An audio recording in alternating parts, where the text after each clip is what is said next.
Okay, so let's have a look at all these structures here, guys. And why is this not working? Okay. All right. So let's have a look here, guys. Structure number one. Structure number one is the water vacuole. Okay, and it functions in support of the shape of the cell. Uses turgor pressure to support the cell. Something about keeping the shape or supporting the cell will be fine for the function. Okay. For number two, we're looking at the smooth. Hang on. Alright, so number two is the smooth ER, and I will accept any one of the following functions. Produces lipids, repairs membranes, makes hormones, breaks down complex carbohydrates, or detoxifies poisons. Okay, any one of those for 1 mark. Okay, the green stuff with the dots is the rough ER. That's number 3. I know that's getting really messy, but so be it. Okay, number 4 is the nuclear membrane. Alright, and that controls what gets in and out of the nucleus, allows RNA to leave the nucleus, okay, something along those lines. Number 5 is the nucleolus. That one must be spelled right. Okay, and the nucleolus produces RNA, controls protein synthesis, copies DNA. I'll accept any one of those. Alright, number 8 is pointing at the Golgi apparatus. Alright, the Golgi apparatus is responsible for preparing material for exocytosis. Getting rid of wastes would be another way to write that. Okay, processing wastes, something like that. Alright, number 9 also must be spelled right. Nucleus. That's a U, not an A. Nucleus. Okay, the nucleus stores the DNA of the cell. Alright, number 10, mitochondria. Alright, burn sugar for energy. Number 11 is the cytoplasm. And the cytoplasm allows diffusion to occur within the cell.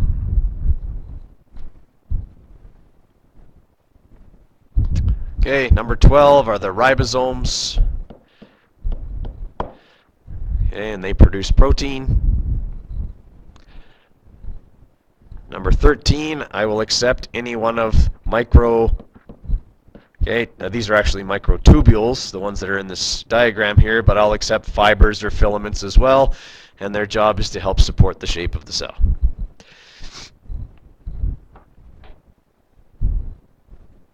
Alright, number 14 is the chloroplasts. Alright, and they carry out photosynthesis. Okay, number 15 is the cell wall, and it helps keep the shape of the cell, frame of the cell, supports cell shape, okay, something like that. And number 16 is the cell membrane. Alright, and that's exo and endocytosis.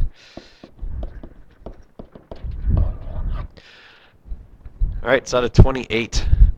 Let's give him a mark out of 28. Let him see it, put it in the box. Alright, so today we're going to be doing this water transport in plants lab, and we're only setting it up today. It's not going to take us very long. We're basically going to go over there, get it set up, get it in the window. Hopefully we'll get some more sunshine, okay, and we'll leave it for a couple of days. Each day we'll go over and snap pictures of it as our observations, and then when the lab is all done, you'll compare the pictures kind of day by day and record any changes that you noticed in the leaves, okay? So the problem here that we're investigating is, what are the forces that move water throughout plants? Okay, now, we kind of already know what that force is. What is it? It's osmosis, okay? We know that. That's a process that is started where? Where does that force come from? In the leaves, okay? So, when we do this experiment, we want to make sure that the leaves are essentially the only source of a force that could move the water. So what we're going to do is we're going to cut the roots off of some plants. Okay? By eliminating the roots, we eliminate any other source of pressure that could be moving the water. Everyone follow me there? Okay? So we're kind of manipulating the plant's structure, okay, by eliminating any other sources of pressure or force that could move water within the plant. Okay, what we're going to be watching for, okay, otherwise sometimes known as our responding variables, okay, will be any changes in the plant as well as any changes in the amount of water within our apparatus. All right, everybody with me there? Now, the controlled variables, okay, anything that's going to remain the same or that you are at least making an attempt to control throughout the lab, okay? Things like that are going to be basically anything else that could affect the growth of a plant. You need to think of what those things might be, or anything that might affect how much water it moves. You need to think those up, okay? List them, tell me why they're controlled, and maybe how you controlled them. All right, obviously we cannot control the weather, but at the same time, it is also the same for everybody. All right, we can control the temperature because it's inside, okay? But we can't control whether it's a sunny day or a cloudy day. Right? That's kind of beyond our control, but it's the same for everybody. All right, now the procedure. And guys, because I'm going to try and save my voice here, because by the end of the day yesterday, you couldn't even hear me anymore, okay? I'm only going to give these instructions one time, okay? So if you come up to me in the lab and say, Mr. Coder, what do I do? I'm going to go and give you the sign language that basically says you should have listened earlier. Okay, yeah, that's not the other kind of sign language. I won't use that sign language with you. Okay, all right. Now, when you're getting this set up, okay, one of the things you're going to need to do is first prepare your water. So you're going to take one of the larger 100 milliliter graduated cylinders. Okay, you'll see that all graduated cylinders are essentially the same, whether they're big or small. Okay, they have a base on them, and they have this thing on them. What's this thing for? Yeah, nobody ever knows what that is. People seem to like move it around like it's for measuring or something. It's not for measuring. That's why there's lines on here. Those are for measuring. This is to keep it from breaking if it tips over. It only works if it is up here. If you move it down here, the tip can still hit the table when it tips over. All right, so please make sure that that plastic graduated cylinder guard is near the top of the cylinder. That is where it functions best. Okay, so you're going to start out with 100 milliliters of water in your large 100 ml graduated cylinder. Why are you doing this? Because we need to fill the smaller one all the way to the top, and the measurements only go up to here. Okay, so the only way we can accurately know how much water we put in here is to measure it in a larger cylinder. Everyone follow? Okay, that's why we're using 2. Okay, so we'll get 100 mils in here, and then you will color the water. Because in the past I have had people make a boneheaded mistake on this lab, I will no longer be putting out green food coloring. Yeah, people did that. And then at the end of the lab, Mr. Coder, our plant didn't move any water. Yeah, you're right, it didn't. Green and yellow don't work so good in a plant. Blue and red work just fine. You might even want to mix them. You'll get? Oh, all right, good. You guys all passed grade 1. Okay, so you don't need that much food coloring. And you want to be careful with this stuff because it will stain you and your clothes were you to get it on either one of those things.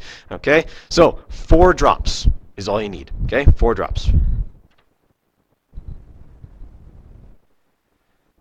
All right, and then you can take a stirring rod. All right, I don't recommend plugging the top with your thumb or you'll have a blue thumb. Okay, give it a little bit of a stir. Okay, get that stuff kind of all spread around so you've got some nice blue water here.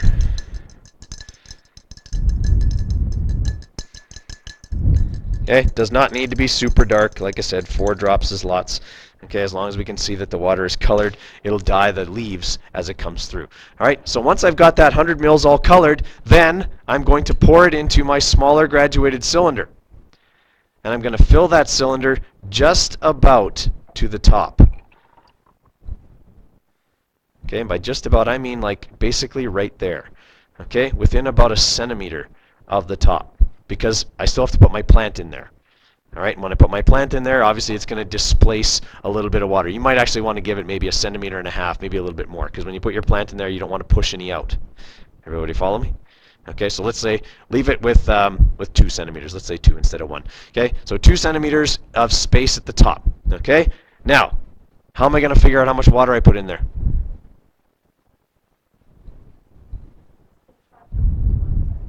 Subtract how much is left in here from 100, and that'll be how much water is in there. Okay, looks like I've got 31 milliliters of water in there. Okay, because there's 69 left in here. All right, so I have 31 milliliters of water in there. So you'll probably have around the same amount, between 30 and 33 probably, depending on what size of cylinder you grab. Okay, there's a few different sizes in there. Okay, but this is the size. The smaller ones are the ones we're actually running the lab in. Okay, you don't want to use the bigger ones because, well, you can't. There's no one bigger than this to fill past the 100 line. Okay, so you have to use the smaller ones. All right, once you've got that set up, then, okay, the next thing you got to do is you got to come up and get something from me. All right, we need to create a tight seal over the top of this graduated cylinder because we don't want water to evaporate out of the cylinder. We only want it to escape through the plant. So you're going to come up, and I'm going to have some rubber gloves up at the front. And I'm going to cut them up, and I'm going to give you the finger off of one of the gloves. Okay? And you will put that finger over the top of the graduated cylinder. All right? And then you'll poke a hole in it with your pen or pencil. Everyone with me there? Poke a small hole, not a big hole, otherwise there's no point in putting that thing over the top. Okay? So you're going to poke that hole in there, and then you're going to cut off a piece of the plant we're using. The plant we're using is called Dieffenbachia. Okay? And it works great because it's got lots of white areas on the leaf where the dye shows up really well when it comes through. Okay? So you're going to cut off a piece of the plant that has at least 2 leaves that are connected to a common piece of stem. Okay? Not 2 leaves that are separate. Okay? They have to be connected via a common piece of stem. 2 or 3 is probably lots. All right? Everyone follow me there. Now, when you cut those off, you must cut them under water. All right? I've got the sink at the front of the room full of water. We're just going to throw the plants in there. No, not throw them in there. We're going to place them in there. Okay? You're going to hold them under water, cut the piece off that you want, and put your thumb over the end you've cut underwater. Then you can take it out of the water. What we don't want, guys, is for any air to get into the xylem tubes, because if it does, it'll interrupt the transport process. It breaks the hydrogen bonds and it interrupts all of that good stuff that helps to transport water through the plant. So we want to have that end plugged with our thumb. Okay, take it over to your apparatus. Quickly take your thumb off the end and stick it in the hole you made. Make sure the bottom of it is well into the water. Okay, we want to do that part as quick as possible so that we don't get any air inside the stem of the plant. Everyone follow me? Okay, so that's kind of the most important step. All right, when you're done with that, I'll have some tape. Okay, and you can, sorry, this was the mixing part here. I'll give you guys some tape, and you can put the masking tape on. Well, actually, first write your name on the masking tape, then put the masking tape on the graduated cylinder. It's much easier to do it before. Okay, then put it on there because by Wednesday or Thursday, you're not going to remember which plant was yours most likely, so we need to have them named because I'll have 2 classes worth in there. Okay, and that's what your apparatus should look like at the end. 2 or 3 leaves sticking out of the top of the graduated cylinder, okay, with the hole in the rubber glove's finger, okay, and all of that. All right, when it's all set up, okay, the 2 observations you should have today are as follows: the volume of water in the cylinder and a picture of all of the leaves of your plant, top and bottom. All right? Everybody with me there? Okay, so use your phone, take pictures of the top and bottom of the leaves of your plant. Then we're coming back in here and going over factors that affect plant growth. Okay? All right, for the analysis stuff, it's generally pretty straightforward kind of questions that you'll be able to answer quite easily when you have your actual data. So the first part is calculate the amount of water taken up by the plant. So that's going to be on Wednesday. We'll take this fluid and pour it back into the graduated cylinder and see how much is left, okay, and we'll be able to compare the numbers, okay. Describe the flow of water through the plant. That's going to be based on where did you see the water in the leaves. Based on where you see the water in the leaves, you'll be able to answer that question, okay. Predict how leaving the plant roots on would have affected the volume of water flowing through the plants. Okay, a pretty straightforward question. If we'd have added salt to the water, what do you think might have happened? Okay, and why? Remember, you got to think about what processes are being used to transport in the plant there. Okay, why did you place the plant in the sunlight? How would the results have been different if you kept it in the dark? Okay, if you place the entire plant and its leaves underwater. So kind of just hypothetical situations that are asking you to apply your knowledge of plant transport. Okay, and number 6, discuss the natural reactions and adaptations of plants that might help maintain water balance. All right, so basically go to your notes and find out what are some structures plants have and how do they work that help them keep water in or maintain the balance of water within the plant. All right, and then as usual, you have your conclusion and your evaluation after that. Okay, so think about sources of error, right, that could be present in here. Okay, things that we can't control that might affect the lab. Okay, stuff like that for your sources of error. Questions? All right. Okay, real quickly here, guys. Due date for this is going to be November the 4th, okay? All right, so when we get to that, okay, that's going to be November the 4th. It's a Tuesday, okay, of next week. All right, so it's a week from today. We won't get this lab done until Thursday when we've got all of our observations, but you'll have the weekend and a couple of days to get it done there. All right?